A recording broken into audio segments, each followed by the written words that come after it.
Welcome back to our channel, where we bring you the latest updates and breaking news from the world of Formula One. In today's video, we have some exciting news for all the Ferrari fans out there. The Italian racing team has recently revealed they have petitioned for a right of review over Carlos Sainz's penalty at the Australian Grand Prix. In this video, we'll be discussing the details of Ferrari's petition and what it could mean for Sainz and the team's championship aspirations. We'll also be taking a look at some of the reactions to the penalty, as well as past precedent with similar situations.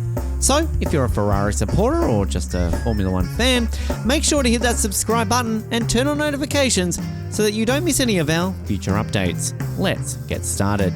During a dramatic late restart at Albert Park, Carlos Sainz tipped Aston Martin rival Fernando Alonso into a spin, while further behind, Logan Sargent collided with Nick de Vries, and the Alpines of Pierre Gasly and Esteban Ocon came to blows. While the order was reset to the previous restart ahead of a final lap to the checkered flag behind the safety car, Sainz received a 5-second time penalty, prompting a string of frustrated messages over the Spaniard's radio.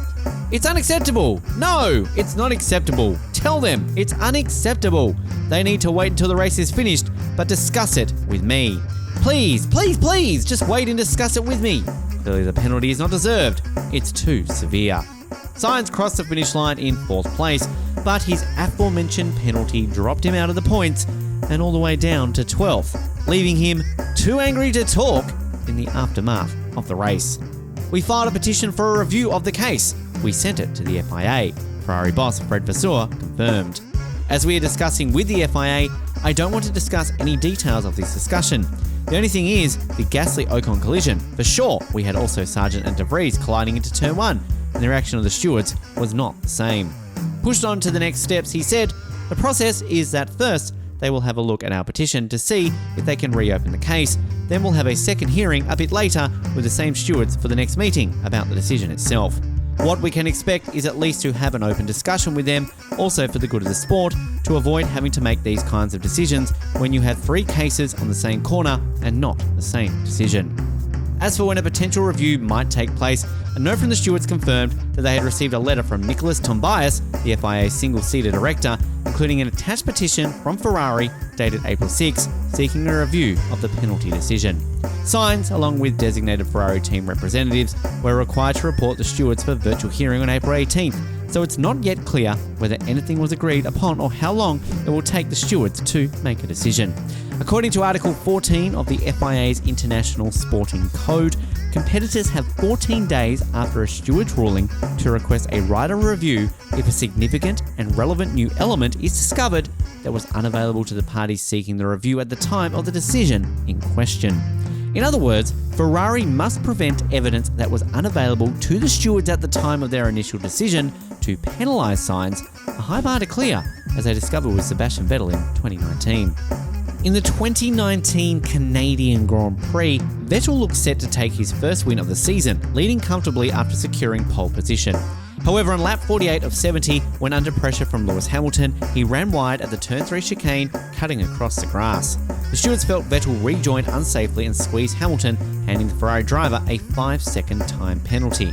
Vettel crossed the line first, but was only 1.4 seconds ahead of Hamilton, who inherited the win as Ferrari tried to get the penalty overturned. The Scuderia considered using Vettel's testimony, which was otherwise unavailable during the Canadian Grand Prix, as part of the appeal package, but the bar to clear the significant and relevant new element of evidence proved too high.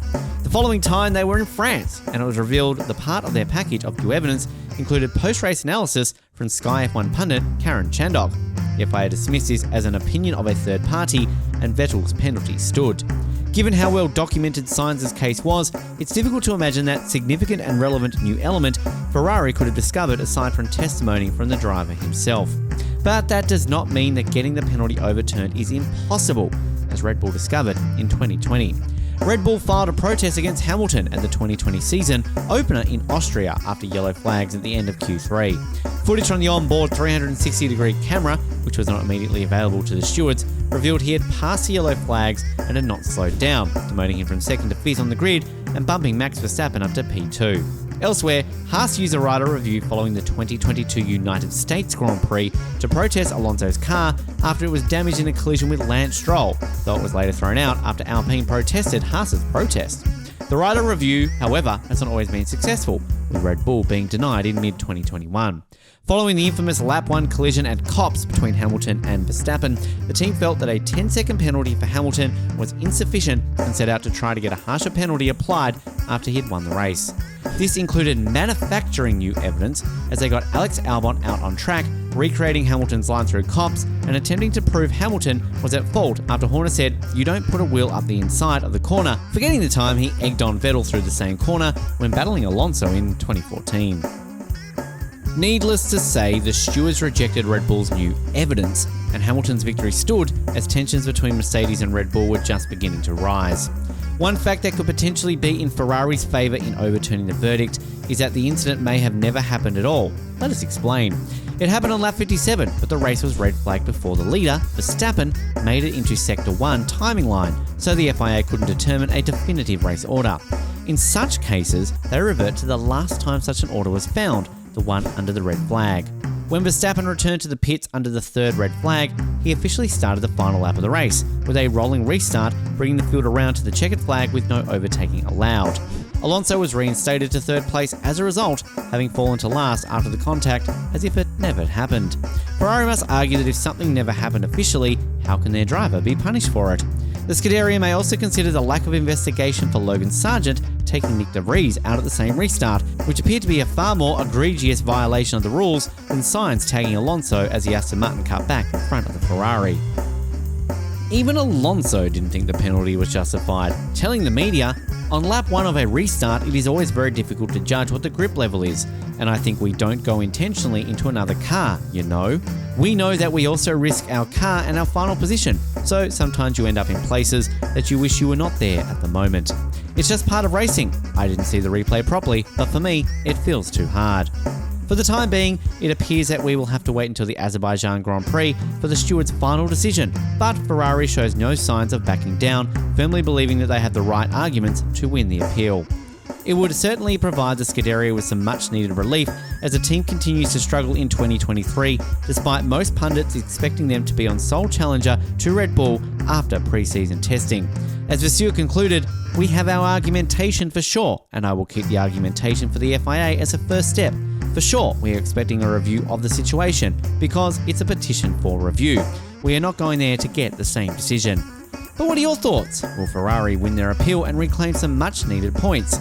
Given everything we've revealed in this video, do you think the FIA made a mistake with their Sainz penalty decision? Please leave your thoughts in the section below. If you enjoyed the video, make sure to leave a like and subscribe, and if you want to get notified of our future uploads, go ahead and click the bell as well. Thank you for tuning in, and we hope to see you again soon.